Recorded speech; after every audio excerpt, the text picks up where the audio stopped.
welcome to episode 18 of Spanish Answers.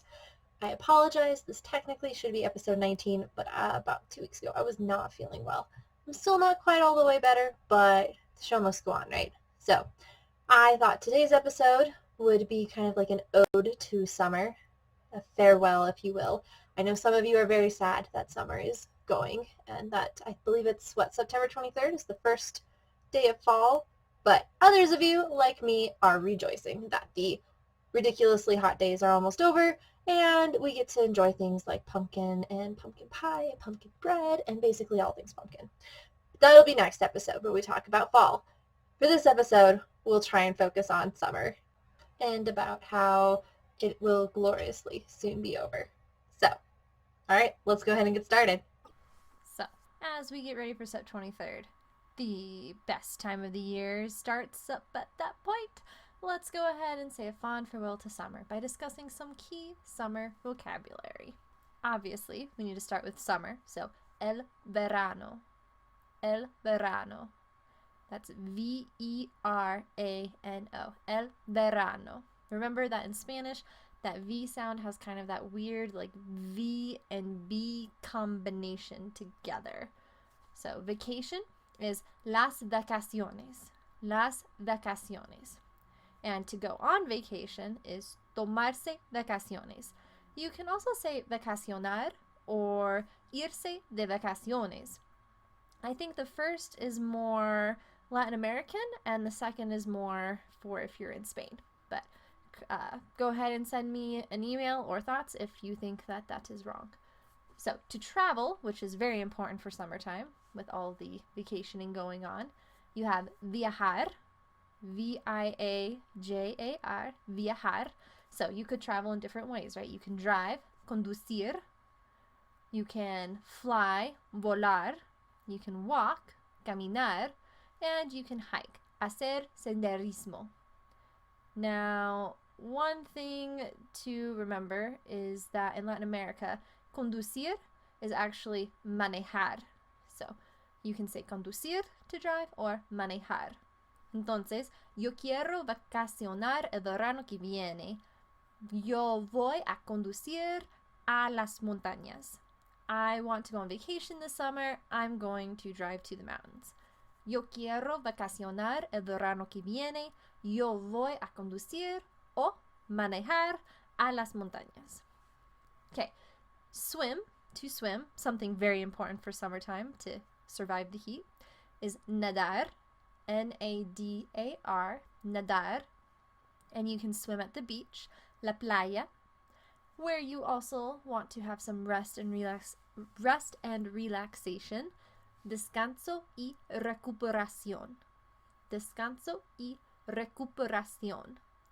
You might stay at a hotel, el hotel, or you might stay at my personal favorite, my husband's and mine actually, is a B&B.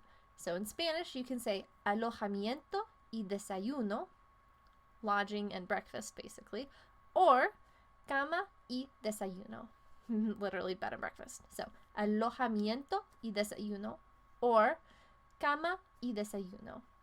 One of the reasons that my husband and I really love going to B&Bs is that when you're in a foreign country or a foreign culture, it's a really great way to get kind of a closer insight into what the local culture is like.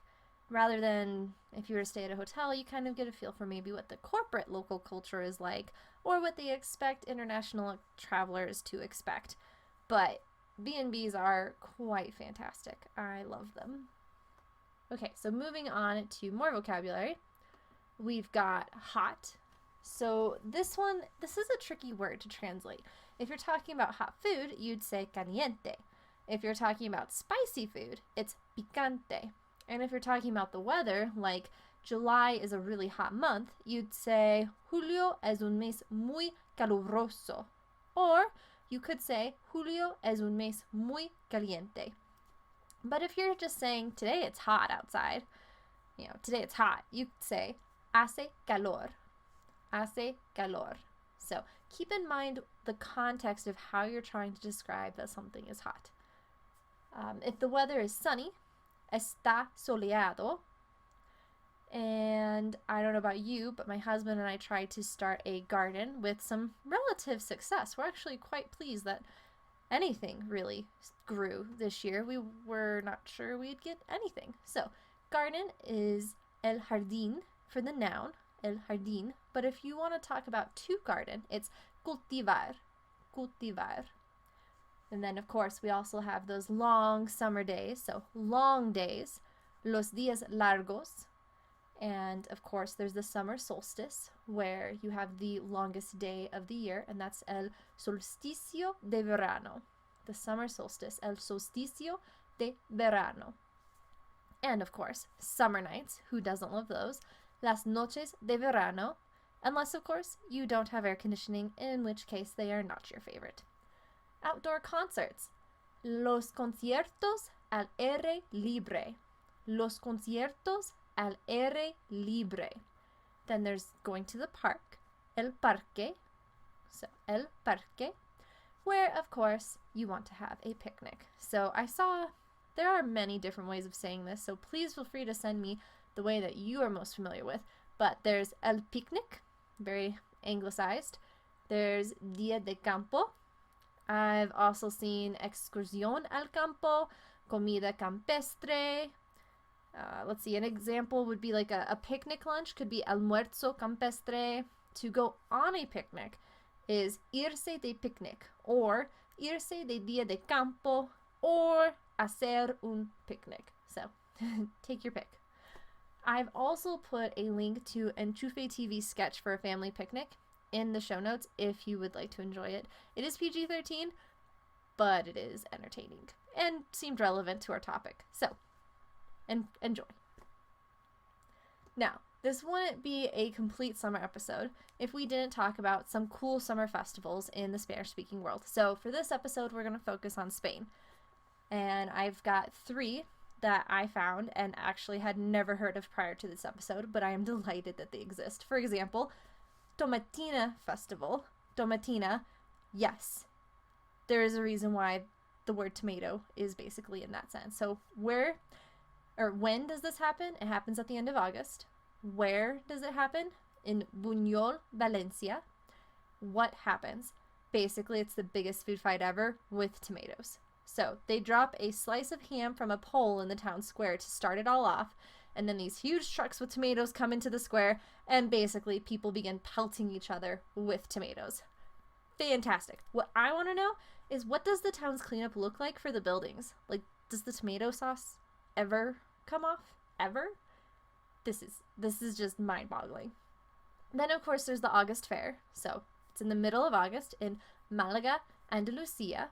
And what happens is it's basically a typical fair with an Andalusian twist. So there's street food, obviously, and all the things that come with a normal fair, but they also light up the night with 200,000 street lanterns and 300,000 light bulbs, which I got from a website, which I've also put in the show links if you would like to see that. I believe it's from holidayme.com. And basically, people in traditional Andalusian outfits and flamenco dresses and traditional horsemen all walk around through the streets. Fantastic. Not quite as great as the Tomatina Festival, but still pretty cool. And then lastly, there's the Festival of St Joanne. So this happens on June 23rd on the summer solstice.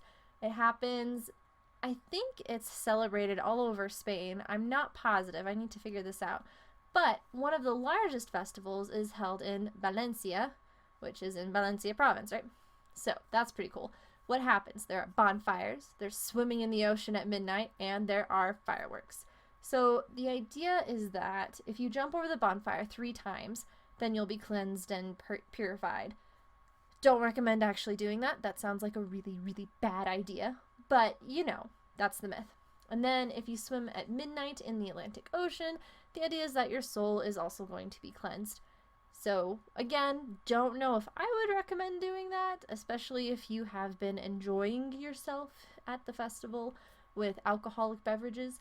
But, you know, safety is at your own risk, I guess. And then, of course, at the end of the evening, they celebrate with fireworks, which, I mean, that's a great way to end a summer festival. So, that is it for this episode. I hope that you've enjoyed it. If you have any questions about this or other topics, or there's just other things you'd like me to discuss, please send them to me at contact@languageanswers.com. That's contact@languageanswers.com. And if you never want to miss another episode, please subscribe either at Google Play, iTunes, Spotify, wherever you're listening to this podcast. Or if you'd like to subscribe on YouTube, that works too. And if you enjoyed this episode, please click like or leave me a positive review. Those are always helpful. So this episode was produced by Language Answers Ltd at www.languageanswers.com. I am a translator, podcaster, and editor. So that's it for this episode today. Thank you so much for watching or listening, depending how you're getting this. But I hope that this has helped capture some of the key things that you think about when you think of summer. But if it hasn't, feel free to write to me and tell me what some of the things that you think of when you think of the word summer. So until next time, talk to you later. Hasta luego!